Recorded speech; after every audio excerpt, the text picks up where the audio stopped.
You, John Fitzgerald Kennedy, do solemnly swear. I, John Fitzgerald Kennedy, do solemnly swear. That you will faithfully execute the office of President of the United States. That I will faithfully execute the office of President of the United States. And will, to the best of your ability. And will, to the best of my ability. Preserve, protect, and defend the Constitution of the United States. Preserve, protect, and defend the Constitution of the United States. So help you God. So help me God.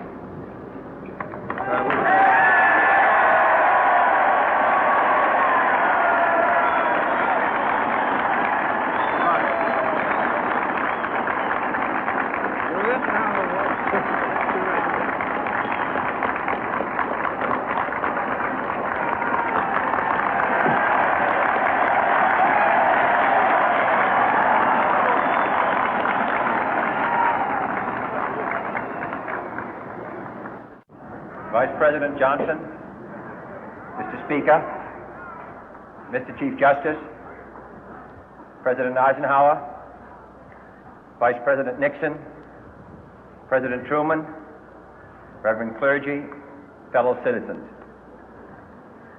We observe today not a victory of party, but a celebration of freedom, symbolizing an end as well as a beginning, signifying renewal as well as change. For I have sworn before you and Almighty God the same solemn oath our forebears prescribed nearly a century and 3/4 ago. The world is very different now, for man holds in his mortal hands the power to abolish all forms of human poverty and all forms of human life. And yet the same revolutionary beliefs for which our forebears fought are still at issue around the globe. The belief that the rights of man come not from the generosity of the state, but from the hand of God. We dare not forget today that we are the heirs of that first revolution. Let the word go forth from this time and place to friend and foe alike that the torch has been passed to a new generation of Americans born in this century, tempered by war, disciplined by a hard and bitter peace, proud of our ancient heritage, and unwilling to witness or permit the slow undoing of those human rights to which this nation has always been committed and to which we are committed today at home and around the world.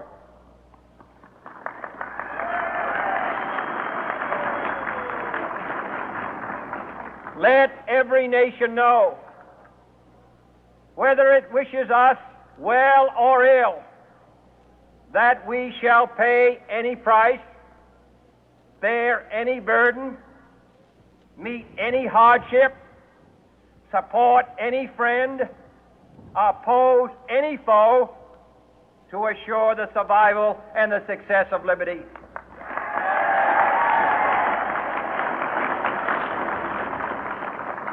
This much we pledge and more. To those old allies whose cultural and spiritual origins we share, we pledge the loyalty of faithful friends.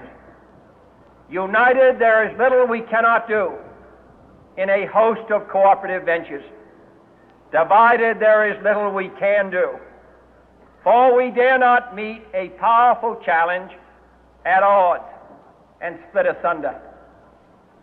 To those new states whom we welcome to the ranks of the free, we pledge our word that one form of colonial control shall not have passed away, merely to be replaced by a far more iron tyranny. We shall not always expect to find them supporting our view, but we shall always hope to find them strongly supporting their own freedom, and to remember that in the past, those who foolishly sought power by riding the back of the tiger ended up inside.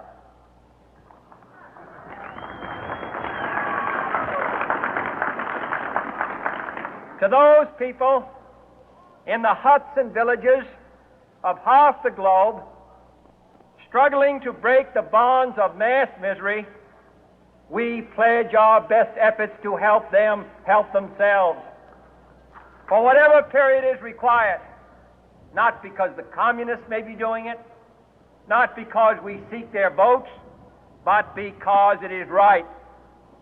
If a free society cannot help the many who are poor, it cannot save the few who are rich.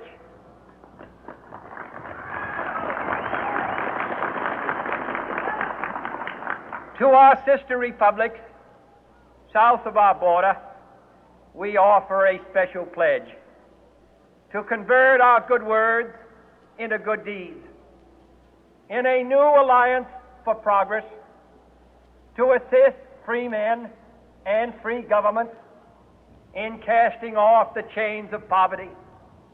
But this peaceful revolution of hope cannot become the prey of hostile powers.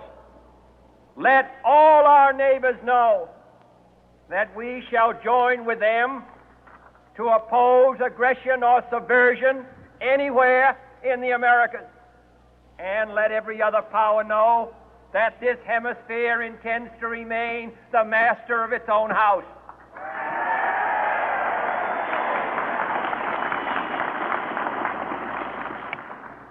To that World Assembly of Sovereign States, the United Nations, our last best hope, in an age where the instruments of war have far outpaced the instruments of peace, we renew our pledge of support to prevent it from becoming merely a forum for invective, to strengthen its shield of the new and the weak, and to enlarge the area in which its writ may run.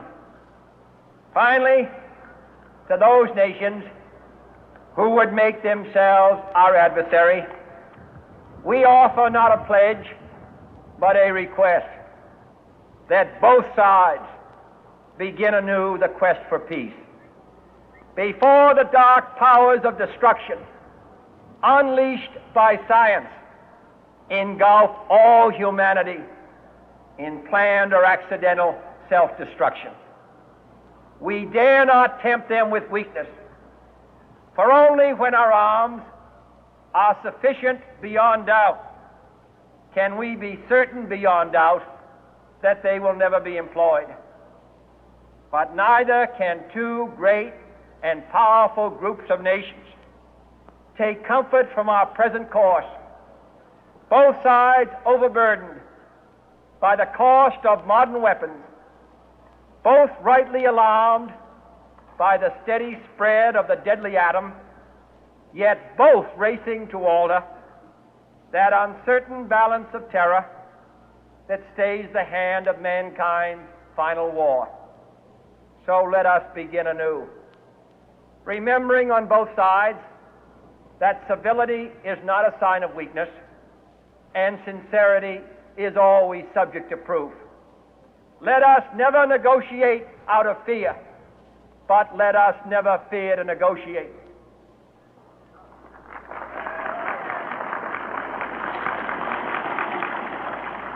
Let both sides explore what problems unite us, instead of belaboring those problems which divide us.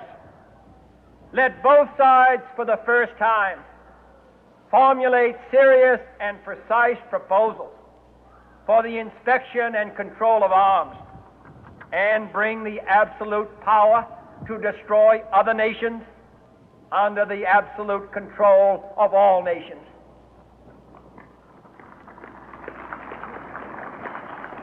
Let both sides seek to invoke the wonders of science instead of its terrors. Together, let us explore the stars, conquer the deserts, eradicate disease, tap the ocean depth, and encourage the arts and commerce. Let both sides unite to heed in all corners of the earth the command of Isaiah to undo the heavy burden and let the oppressed go free.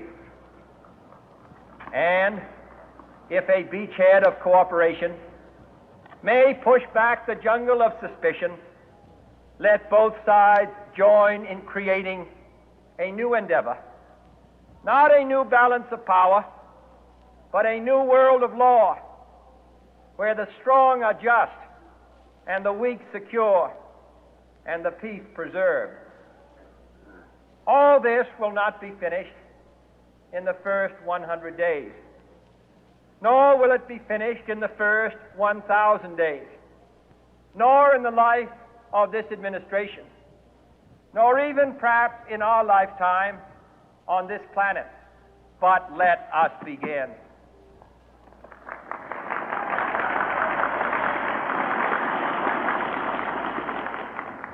In your hands, my fellow citizens, more than mine, will rest the final success or failure of our course. Since this country was founded, each generation of Americans has been summoned to give testimony to its national loyalty. The graves of young Americans who answered the call to service surround the globe. Now the trumpet summons us again, not as a call to bear arms, though arms we need, not as a call to battle, though in battle we are, but a call to bear the burden of a long twilight struggle, year in and year out, rejoicing in hope, patient in tribulation, a struggle against the common enemies of man, tyranny, poverty, disease, and war itself. Can we forge against these enemies a grand and global alliance,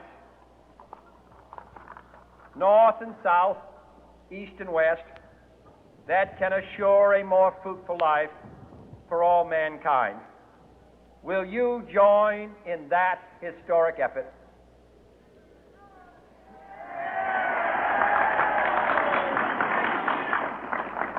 In the long history of the world, only a few generations have been granted the role of defending freedom in its hour of maximum danger. I do not shrink from this responsibility. I welcome it.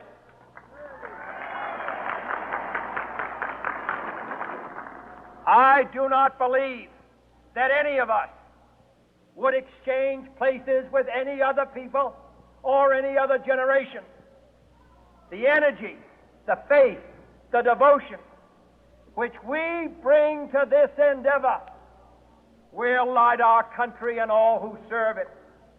And the glow from that fire can truly light the world. And so, my fellow Americans, ask not what your country can do for you. Ask what you can do for your country.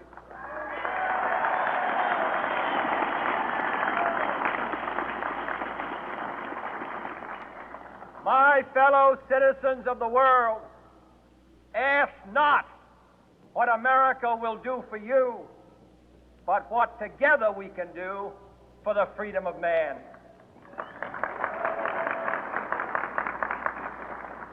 Finally, whether you are citizens of America or citizens of the world, ask of us here the same high standards of strength and sacrifice which we ask of you.